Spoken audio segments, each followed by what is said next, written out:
इसहाक इस वक्त मीडिया से गुफ्तगू कर रहे हैं, आइए आपको बराह रास्त ले चलते हैं। हमारे तुर्की में बहन भाई और जो शाम में को 2500 लोग जामे शहादत नोश कर चुके हैं और बेपनाह ज़ख्मी वहाँ नंबर है और जो इंफ्रास्ट्रक्चर का नुकसान है वो भी बहुत ही ज़्यादा उसके एस्टीमेट्स आ रहे हैं।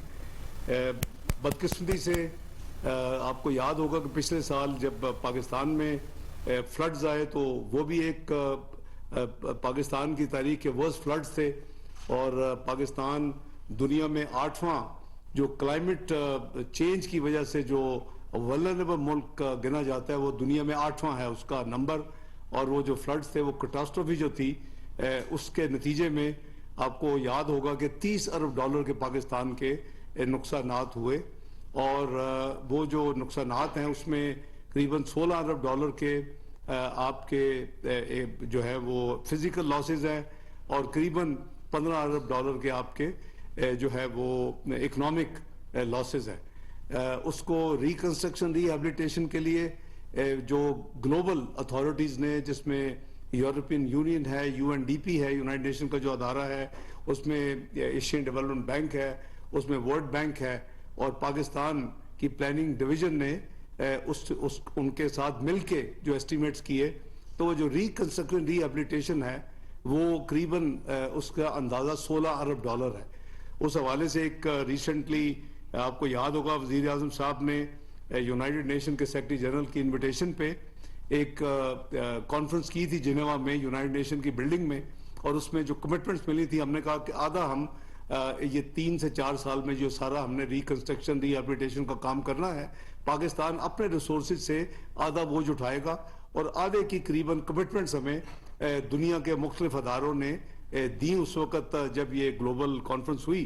तो मैं समझता हूँ कि आज वो टर्की के लिए उसी तरह के एक क्लैमिटी कुदरती आफत कह ले उनके ऊपर आ गिरी है। वो वैसे उनका बहुत ज़्यादा जल्जलों की बदकिस्मत हिस्ट्री है और तुर्की हमेशा बड़े बिल्कुल भाइयों की तरह आपके शाना बशाना हमेशा खड़े हुए हैं और जब भी कभी पाकिस्तान पे कोई मुश्किल आई तो उन्होंने दिल खोल कर पाकिस्तान की मदद की।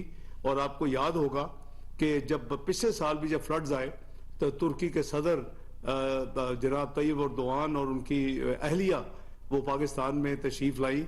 उससे पहले भी जो ऐसे वाक़यात हुए तो हमेशा तुर्की ने बहुत दिल खोल कर पाकिस्तान की मदद की। मैं समझता हूँ कि ये अब एक मौका है कि हम सबको दिल खोल कर अपने जो तुर्की बहन भाई हैं और जो जल्जला से जो मुतासर हुए हैं उनके लिए हम भरपूर अपनी मदद करें। हुकूमत ने फौरी तौर के ऊपर कुछ रिलीफ सामान जो था वो C-130 की कुछ सोटीज हो चुकी हैं, सामान कुछ जा रहा है, जाता रहेगा। लेकिन अगर आप को मैं ये अर्ज करूं कि हम जितना भी इस वक्त उनकी मदद कर सकते हैं वो कम होगी। कल काबीना की मीटिंग में जो एक सबसे पहले जो दुआ की गई, आज हम भी इस मीटिंग के आखिर में दुआ करेंगे सब उनके जो शहीद हो गए और जो जख्मी उनकी यानी बेहतरी के लिए, उनकी रिकवरी के लिए। लेकिन कल काबीना में ये वज़ीर आज़म शहबाज शरीफ के अपना उनके ऑफर पे, उनके कहने पे, उनके प्रपोजल पे काबीना ने कहा कि सब एक महीना पूरी काबीना अपनी सैलरी जो है वो इस फ्लड रिलीफ में तुर्की के बहन भाइयों के लिए अतिया करे। और उसके साथ साथ फाइनेंस मिनिस्ट्री को ये काम दिया गया कि फौरी तौर के ऊपर एक चंदे के लिए, डोनेशंस के लिए अकाउंट खोल दिया जाए। वो अकाउंट कल ही खोल दिया गया।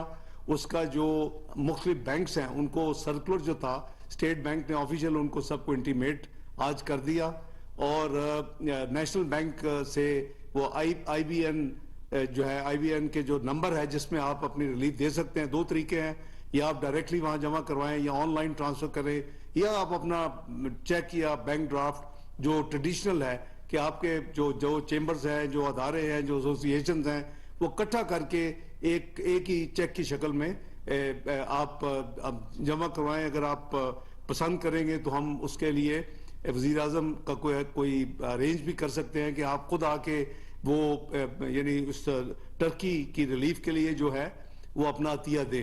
उसका जो टाइटल है अकाउंट का वो अखबारों में भी आ चुका है और उसका जो जो तफसील है वो आपको हम भिजवा भी देते हैं। लेकिन मेरी गुजारिश ये है कि आप अपने अपने चेम्बर्स में मोबिलाइज करें और ये एक वक्त है कि हम अपने तुर्की बहन भाइयों के लिए जो कुछ भी इमदाद कर सकते हैं करें। और हमारे अपना जो इस वक्त मुल्क के हालात हैं वो गो के इतने कंफर्टेबल नहीं हैं, लेकिन उसकी बात हम चंद दिनों में आपके साथ एक तफसीली मीटिंग करेंगे। कोशिश करेंगे कि फिजिकल मीटिंग करें और वो जो मीटिंग हो वो हम अपना इस्लामाबाद में रखें और आप सब जो बिजनेस लीडर्स हैं, मुख्तलिफ चेम्बर्स के सरबराहान हैं, दूसरे लोग हैं, वो तमाम लोग जो हैं वो फिजिकली तशरीफ लाएं और हम इंशाअल्लाह आपको जैसे मालूम है कि IMF के साथ हमारे डायलॉग जारी हैं और उस वजह से ये जो आजकल जो मसरूफियत है वो काफ़ी ज़्यादा है। ये अकाउंट टाइटल आपके सामने आ गया है, ये प्राइम मिनिस्टर्स रिलीफ फंड, ये भाई इसको करें, prime ministers relief fund for Turkey earthquake victim, Türkiye कहते हैं, तुर्किया अर्थक्वेक विक्टिम्स, ये उस फंड का नाम है। इस अकाउंट टाइटल है, इसके नाम पे आप अपना क्रॉस चेक अकाउंट पे ही या बैंक ड्राफ्ट या पे ऑर्डर व्हाटएवर जो है, लेकिन नीचे IBN का जो नंबर है नेशनल बैंक का वो दे दिया गया है। आई एम श्योर कि दूसरे बैंक्स भी अपना नंबर जो है वो इसको अनाउंस करेंगे। मुझे तवक्को है कि आज जो जॉइंट सेशन पार्लियामेंट का हो रहा है, नेशनल असेंबली और सेनेट ऑफ पाकिस्तान का, मुझे पता चला है कि पार्लियामेंटेरियन भी कंसिडर कर रहे हैं कि वो भी अपनी सैलरी का कुछ हिस्सा इस फंड में डालें। तो मैं आपसे अपील करूंगा प्राइम मिनिस्टर शहबाज शरीफ साहब की तरफ से, अपनी ज़ात की तरफ से, कि आप इस नोबल और ये जो एक अल्लाह की खुशनुदी के लिए इस काम में बढ़ चढ़ कर हिस्सा लें। तो आज का एजेंडा यही है। ये मैं अर्ज कर दूं कि चूंकि आप डोनेशंस दे रहे हैं तो ये मेरी टैक्स अथॉरिटीज जो पाकिस्तान की हैं, जो कि जिसमें तारक पाशा साहब हैं, SAPM2 ऑन रेवेन्यू, और चेयरमैन FBR से मेरी बात हो चुकी है इस सिलसिले में। तो जो भी डोनेशन होगी उसके ऊपर जो टैक्स रिलीफ मिलती है वो टैक्स रिलीफ दी जाएगी। तो इन अल्फाज के साथ मैं आपका बहुत मशकूर हूँ। अगर कोई साथी ब्रीफ बात करना चाहे, लेकिन आज मेरी गुजारिश होगी कि तुर्की के हवाले से हम बात करें और इसी टॉपिक पे रहें इंशाअल्लाह। मुझे मालूम है कि आपके मसाइल भी हैं और गवर्नमेंट बिल्कुल उससे यानी गाफिल नहीं है, लेकिन ये जो हाल है जो हम तफसील से बात करेंगे, ये कोई एक दिन का या एक महीने का या 8 महीनों का या 10 महीनों का किया धारा नहीं है। ये मुल्क था जो 24वीं दुनिया की मईशत 2016-17 में बन चुका था और 2013 में ये मैक्रो इकोनॉमिक अनस्टेबल कंट्री था और इसका 7 महीने में डिफॉल्ट प्रिडिक्ट हो चुका था, ग्लोबल अथॉरिटीज कर चुकी थी। वही मुल्क 3 साल के कलील अरसे में उस जगह पे पहुंच गया जहां ये 24th economy of the world बन गया। और इसको ये प्राइस वाटर हाउस कूपर्स ने ये प्रोजेक्शन दी कि ये मुल्क जो है वो बड़ी जल्दी चंद सालों में G20 प्रीमियर क्लब जो है उसका मेंबर होगा। ये हमारे लिए लम्हा फिक्रिया है कि 5 साल के कलील अरसा में ये मुल्क 2022 में 2022 में दुनिया की 47वीं मईशत क्यों बना। इस पे बात करेंगे, आपसे डिस्कस हर चीज होगी इंशाल्लाह आने वाले दिनों में, और हम ये इकट्ठ करेंगे इस्लामाबाद में और आप सबको मदऊ करेंगे। मेरी गुजारिश है कि अगर आपने कोई इस ज़ल्ज़ला के हवाले से कोई चीज पूछनी है, कोई सवाल, तो उसके लिए मैं और मेरे साथी साहब हाजिर हैं। आप अपना हाथ खड़ा करें and you can please take the floor. जी please chairman sugar PSM ji please. Sir मेरी गुजारिश होगी, हम शुगर मिल एसोसिएशन की तरफ से हमारे पास प्रपोजल है। वो प्रपोजल ये है कि सर आपने 2.5 लाख टन की हमें इजाजत दी है। हम समझते हैं अगर हमें तुर्की को किसी तरीके से सपोर्ट करना है तो हम उस पर थोड़ा कंसेशनल रेट पे चीनी ऑफर कर सकते हैं। अगर ओवर एंड अबव हमारे 250,000 टन के ऊपर अगर आपको देखिए चेयरमैन साहब we are not here to make business proposals. मेरी रिक्वेस्ट है, वो आपकी एक्सपोर्ट की जो परमिशन है वो इंडिपेंडेंट है, प्लीज वट एवर। मेरी बात नहीं समझे। मैं ये कह रहा हूँ कि मैं तुर्की को सपोर्ट कर रहा हूँ कि अगर वहाँ पे तुर्की कमोडिटी की रिक्वायरमेंट है तो मैं उनको कंसेशनल रेट पे हमारी चले आप वो प्रपोजल हमें भिजवा दें, हम तुर्की को भिजवा देते हैं थ्रू फॉरेन अफेयर। मेहरबानी, थैंक यू। जरा दिल खोल कर एक्सपोर्ट प्रोसीड से इसमें चंदा भी डाले और टैक्स रिलीफ मिलेगी इंशाल्लाह। जी नेक्स्ट, एनीबॉडी एल्स?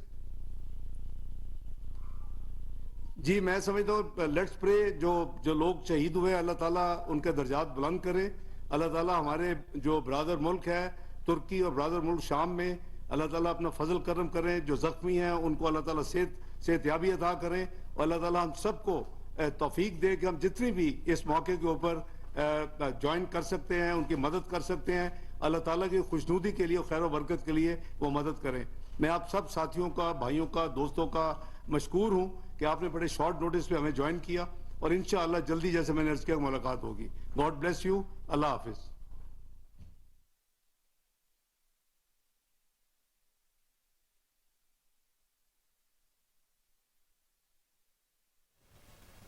जी बिल्कुल, वज़ीर ख़जाना जो इसहाक डार है वो गुफ्तगू कर रहे थे। उनका कहना था कि तुर्किया में आने वाले ज़लज़ले से हर आंख अश्कबार है और गहरे दुख से इजहार करते हैं। तुर्किया ने हमेशा पाकिस्तान का भरपूर साथ दिया, अब वक्त है हम भी तुर्की के साथ खड़े हों। हम जितनी भी उनकी मदद कर सकें कम होगी। हमने ऐलान किया है कि काबीना अपनी एक सैलरी तुर्की को डोनेट करेगी। तुर्की के लिए वज़ीर आज़म ने फंड रिलीफ अकाउंट खोला है। अपनी हैसियत के मुताबिक मुखय्यर हजरात जो हैं दिल खोल कर उसमें हिस्सा डालें। हम अपने तुर्क बहन भाइयों के साथ भरपूर खड़े हैं। आज का हमारा एजेंडा ही यही है। ज़लज़ले से हजारों लोग जाँ बहक हुए। आने वाले दिनों में मुआशरत पर खुलकर बात करूंगा और आखिर में तुर्की में जाँ बहक होने वालों खुसूसी लोगों के लिए खुसूसी दुआ भी की गई।